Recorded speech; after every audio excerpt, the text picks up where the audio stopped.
If you're a real estate investor and you're thinking about your first new construction project, you're likely not going to build a 20-unit apartment complex. You're probably not thinking about 100 acres to develop.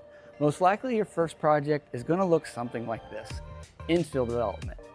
Today, I'm going to go by 4 unique sites, each at different places in the build process, to show you what infill development really is, how it works, how it can be a tool in your investing toolkit. And if you stick with me till the end, I'm going to share with you the #1 mistake that new investors make when doing their first new construction project.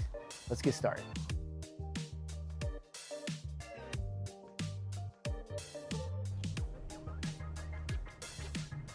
So today I'm driving around a neighborhood we've done quite a few projects in over the last few years.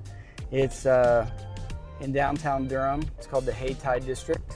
You know, this is what a lot of people's infill development will look like, with just houses in different shape. There's lots of people that are building new homes, that are knocking down old homes. You know what you find in neighborhoods like these throughout older cities is the zoning has changed dramatically over the last 50 or 60 years when these neighborhoods were put in. And what's happened is the UDO has changed, and cities are incentivizing density in a new way. And so most of these houses are on lots that we can build more than 1 unit on. So it's a pretty common thing to come in and take one house out and build 2 or 3 or 4 townhomes in its place. It's also not uncommon to find large backyards where we can build an ADU, accessory dwelling unit, so you get an extra rental unit on the property, or maybe a garage with an apartment above. Infill development also incentivizes creativity. The person who's going to win this game is the person who can be the most creative with the land. Your creativity is likely going to be a function of your knowledge base of the area. Your knowledge of the UDO, which we call the rules of the game, your knowledge of the trends and what's going on in the area, your knowledge of your costs. And I've seen some people win where others couldn't because they knew the UDO better. They knew that a zoning change had just happened, allowing them to put extra units on there, or a zoning change had allowed smaller setbacks.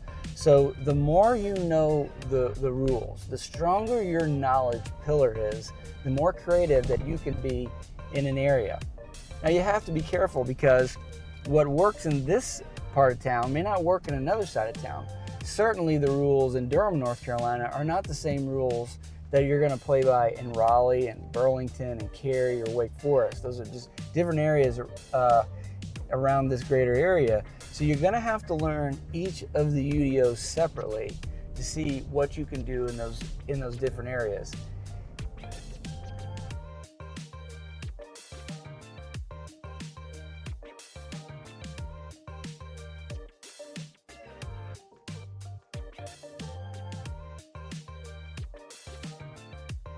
This project is a 2-unit duplex. It's 3-bedroom, 2.5 bath on both sides of the building. And we bought an existing lot that nothing had been built upon. And we built a duplex that will now house 2 families.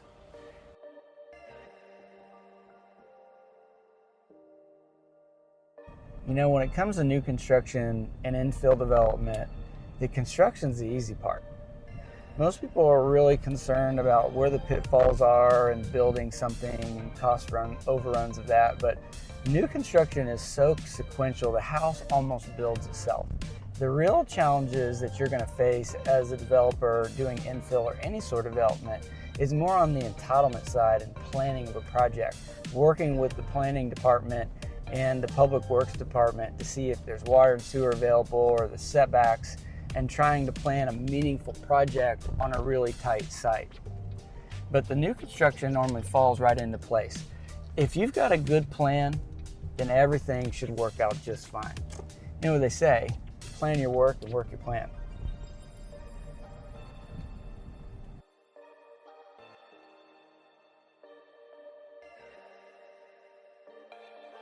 All right, so here's where infill development really starts to take shape.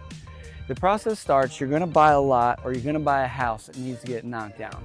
With a site like this, as you see in the background, there was a house on that site.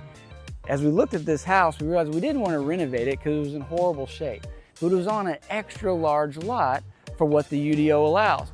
So the first step is we demoed the house, and then we took the site through a subdivision process where we subdivided this property into 3 separate lots. So you'll see when we get up there, we've got a house standing on itself and then 2 attached units that sit on their own property. And that's the name of the game of infill development. You start to plan your sites on density and to see how many units I can get on this site. And most of the time, as I said, you're buying a small house like we see right here and replacing it with a larger house and probably more houses.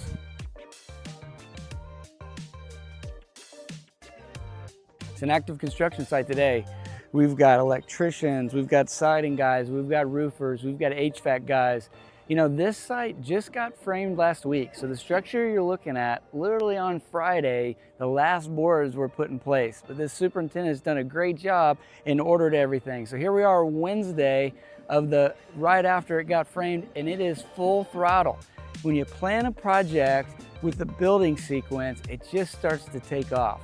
And so now what's going on is after the frame's up, the siding and roofing happen on the outside, and on the inside, you get the wires put behind the wall, the HVAC ducts are put in the attic in the crawl space, the plumbing is put behind the wall, all so they can be inspected, insulated, and covered up with drywall, and then you see it come to a finish.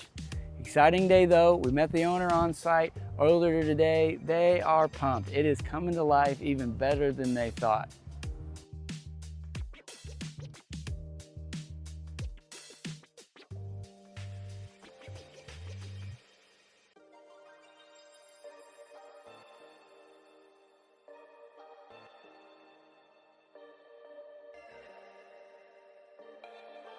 This is a nearly finished infill development project, and this is the kind of place that most of you are going to get started. It's a manageable size, and it's a great place to learn the rules of the game, to learn the trends, to learn the numbers, to develop your process. So on this site, we found an old duplex that was falling in. We didn't buy it to rehab it. We bought the site, we demoed the house, and right now we've built an 1,800 square foot house in the front with a 600 square foot garage and ADU apartment above it. And so it's manageable. There's water and sewer already at the street. We didn't do any subdivision, so I didn't have to worry too much about complicated zoning laws. It was already zoned for single family, which is what we were building. So your first sites, I would say start easy. Build an ADU in a backyard of a property you already own. Build a single family home in place of another single family home. Just starting with something that you're engaging with the planning department and starting from the ground up is going to give you the exposure and the reps you need to be successful with larger deals.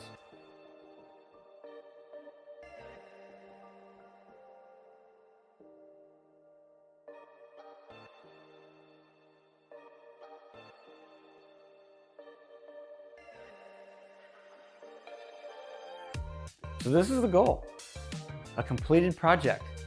Either you're going to put it on the market to sell for a profit, or you're going to keep it in a rental portfolio for long-term cash flow. I do both. This property right here is staged and ready to be sold. So I told you in the beginning that I'd tell you the #1 mistake that new investors make when they're first getting into new construction and land development. And that is not having a process and not doing the proper due diligence. It mainly shows up in zoning and utilities. I can't tell you how many times I've talked with investors about ready to buy the wrong property. Either it wasn't zoned appropriately for what they wanted to build, the setbacks weren't right, maybe there was a stream that prevented them to build in the place they want, or there wasn't water and sewer available. And again, that's why we created our free land evaluation checklist. This checklist will empower you to avoid the mistakes that so many investors make. And if you'll comment checklist down below, I'll send it over to you so that you can start being a successful real estate developer. So that's the real life look at infill development on 4 unique sites. Your first new construction project is probably going to look something like this. buying a lot in an existing neighborhood, or buying a house that you're gonna knock down and either subdivide or just build a standalone home. Hit subscribe, like our channel. I'm gonna continue to post real life tactical tips, tricks, and techniques, the things we've learned over the last 5 years to become a successful real estate developer.